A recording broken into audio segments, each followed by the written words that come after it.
What if I told you there is a game from over 30 years ago that not only laid the foundation for the most popular genre in gaming, but also holds up better than any other game of that genre that's ever been released? This is why you should play Doom and Doom 2 in the year 2025. Doom is so badass. It really is that simple, but all jokes aside, starting with Doom 1993, you're probably familiar with this game in some capacity. It's known for its fast-paced action, and it delivers on that, throwing you into chaotic situations and giving you many different tools to get the job done. The game is all about having fun and cuts out the BS. I don't know about you, but I play video games to have fun, and you know what's not fun? Reloading. You won't have to worry about that in Doom. You can just hold the trigger down for a minute straight, because why not? Apart from the fast-paced action that has come to define the franchise, Doom offers so much more than that. First off, the game is oozing with personality. You'll see me pick up the chainsaw here, and if you look at the top, you'll see a nice message saying, "Find some meat," and an evil grin on Doom Guy at the bottom. Honestly, if you keep an eye on Doom Guy's head throughout this video, he alone could entertain you. There's personality in this game from start to finish, and it even shows before you start playing the game with these difficulty options you see listed here. While gameplay is the obvious draw to Doom, there isn't just that chaotic running and gunning. There's also countless secret areas you can come across that reward your exploration with a new weapon, or an ambush of enemies, or oftentimes both. Gameplay aside, this game knocks it out of the park in so many other categories.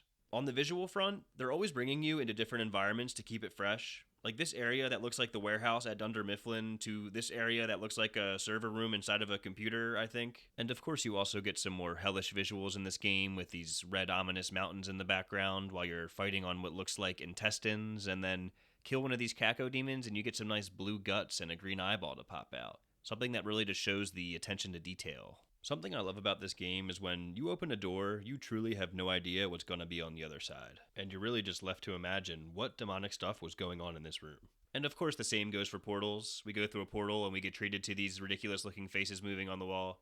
I just had to stop and take it all in of how ridiculous they look, but in a good way. Now the thing visually that really impresses me about the game is the use of lighting. Just look at this strobing effect they have going on at the top. Just giving us a glimpse of the enemies up there, which provides a little dose of horror and also a challenge in being able to hit them. Here we see a little more of that strobing effect, and it really just looks great in my opinion, and also adds a new dynamic to the gameplay where the enemy can kind of sneak up on you a bit, it gives a little bit of a challenge, and if you're not careful, it'll give you a scare like this.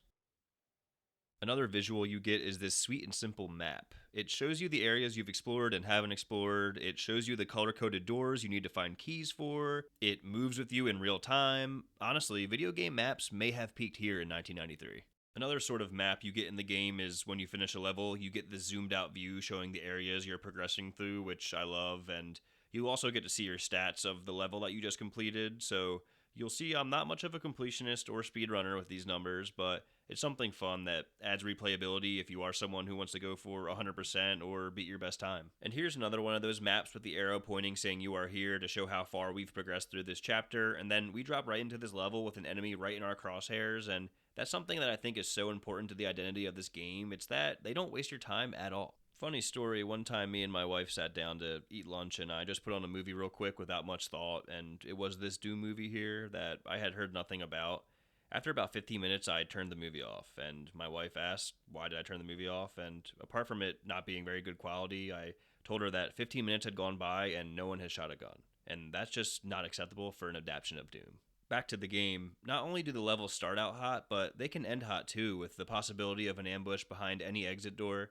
It goes to show another way the game keeps you on your toes, but also its unrivaled pacing that keeps you on the edge of your seat as well. I thought this was funny. I get to an exit door and I jump back thinking there's going to be an ambush, but there's not. Like I said, the game's keeping me on my toes. I should mention there isn't much storytelling in Doom, but you do get some nice bits of visual storytelling like this room here. These demons strung up on the walls were some of the fiercest enemies I had faced up until this point, which tells me there's about to be a terrifying demon waiting for me up ahead. And there he is, the imposing Cyber Demon, who is certainly a terrifying opponent and also marks the end of Doom 1993 for the sake of this video.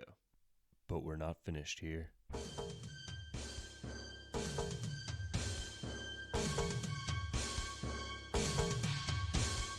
We jump into Doom 2. Originally released in 1994, when it comes to Doom 2, there's only one place you can start, and that is with the Super Shotgun. The Super Shotgun is easily one of the best video game weapons of all time. I just gotta bring the audio in real quick so you can get the full experience. It sure is beautiful, isn't it? It blows my mind how they made such a satisfying weapon to use in such an old game with such basic graphics and basic gameplay. It's somehow better than 99% of weapons to this day. And it's not just the sound, but the way it can put down multiple enemies at once as well. It's just so satisfying, especially after being limited to the standard shotgun throughout the first game. The bar is raised so high with the shotgun, and that is pretty much the theme of Doom 2, just raising the bar. For instance, the encounters in this game.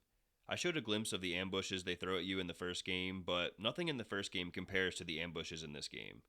Doom 2 loves throwing 100 of a certain enemy at you all at once, and I'm absolutely here for it. Here we have a ridiculous room with so much going on in the background, with cacodemons on elevators going up and down as I play Ring Around the Rosie with these cacodemons in the center. They also have some areas that really open it up, like this area where you just know it's about to go down when there's all these healing items laid out like that, and it does.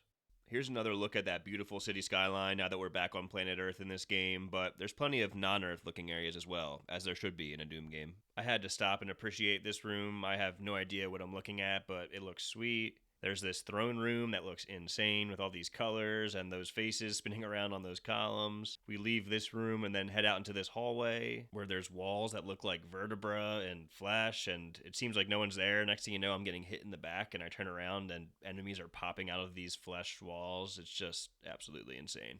You really never know what's going to pop out in this game. I opened this door here and it looks like just a wall of skulls, and then I get shot in the face. I was like, what? And of course, with a portal, you never know where you're going to end up. Yup, did not see this coming. You'll be having fun in this room, trust me. Doom is all about having fun while never taking itself too seriously, and true to that, in Doom 2, there's a level called Barrels of Fun, which is just a bunch of rooms filled with barrels, and it's fun. It's barrels of fun. Not only does Doom 2 raise the bar with its weapons, encounters, and level designs, but also with its enemy variety. You get a bunch of new enemies, including this Cyclops meatball that spits out those pesky lost souls, but the highlight for me is my guy, the Revenant. You'll see him tiptoeing across the screen here. He just cracks me up. He looks like Nosferatu in football pads in this clip. I just love him, but you also can't take him lightly as he has heat-seeking missiles that will mess you up. So we're almost at the end of the video, and I haven't mentioned probably the greatest asset to the Doom games, and that's the soundtrack. I'm going to play some of the music real quick, and keep in mind this is the first level of the game, so just imagine the tone that this sets for the experience ahead.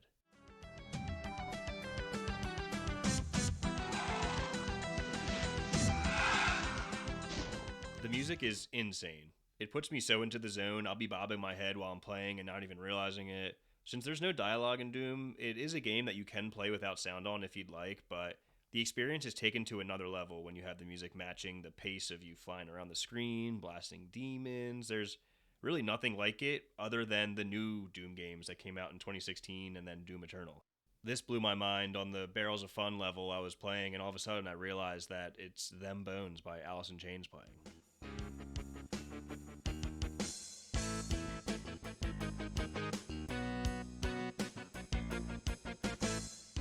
It's so good. And I think that's a good place to wrap this video up at. I tried to keep this brief to not waste your time, just like these games won't waste your time. To summarize, Doom 1 and 2 are timeless games that are an absolute blast to play. They deliver in many different aspects and do it better than most games even today. If you're tired of these modern open world games with monotonous side quests, Doom could be a breath of fresh air for you as it cuts out all the BS and respects your time. That's also a good reason to play for those who don't have much time to play games anymore. You can jump in for 10 minutes and have fun. If you have not played these games before, let me know in the comments if this video moved the needle for you at all. And there's no better time for you to hop in than now, with Doom the Dark Ages releasing in May of 2025. If you're curious, the footage used for this video was from me playing the latest re-release of Doom 1 and 2 as a bundle on the PS5. It comes with a bunch of extra levels, which is sweet. It will run you $10, which is almost the same price as a carton of eggs right now, so I think it's well worth the money, but you can also basically play all the Doom games through a PS Plus subscription, and no matter what your situation is, you should be able to get your hands on Doom. You can play it on a graphing calculator, and recently I saw you can play it on a pregnancy test, so I'm sure whatever console you're working with right now, you should be able to run Doom on it. If you have played these games before, let me know if there's anything you love about these games that I neglected to mention, or let me know what you think of the upcoming Doom the Dark Ages. And lastly, If you're subscribed to this channel, you're most likely here for Marvel Rivals content, which won't be stopping anytime soon over on YouTube Shorts, but I am looking to mix in some more of these long-form videos on other games I enjoy, and I hope to see you there.